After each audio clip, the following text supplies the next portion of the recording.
Kita ingin segalanya indah, semurni pantai yang putih bersih, indahnya bagai tersusun madah, bersemi ukhuwah di pupuk kasih. Kita ingin segalanya indah, semurni pantai yang putih bersih, indahnya bagai tersusun madah, bersemi ukhuwah di pupuk kasih. Kita ingin segalanya indah, semurni pantai yang putih bersih, indahnya bagai tersusun madah, bersemi ukhuwah di pupuk kasih. Kita rindukan kasih sayang untuk hiasi taman hati dalam melalui perjalanan suci,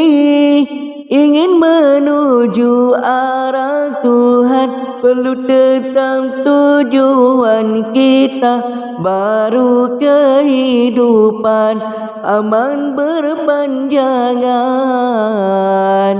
Kita ingin segalanya indah, semurni pantai yang putih bersih, indahnya bagai tersusun madah, bersemi ukhuwah di pupuk kasih. Kita ingin segalanya indah, semurni pantai yang putih bersih, indahnya bagai tersusun madah, bersemi ukhuwah di pupuk kasih.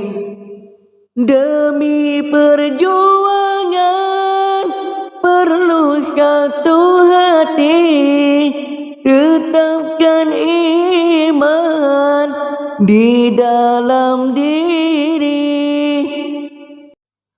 Perintah Allah wajib dipatuhi, sunnah Rasul perlu dicontohi.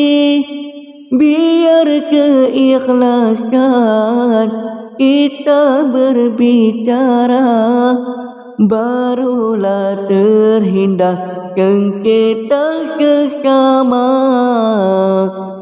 Kita ingin segalanya indah, semurni pantai yang putih bersih, indahnya bagai tersusun madah, bersemi ukhuwah di pupuk kasih. Kita ingin segalanya indah, semurni pantai yang putih bersih, indahnya bagai tersusun madah, bersemi ukhuwah di pupuk kasih.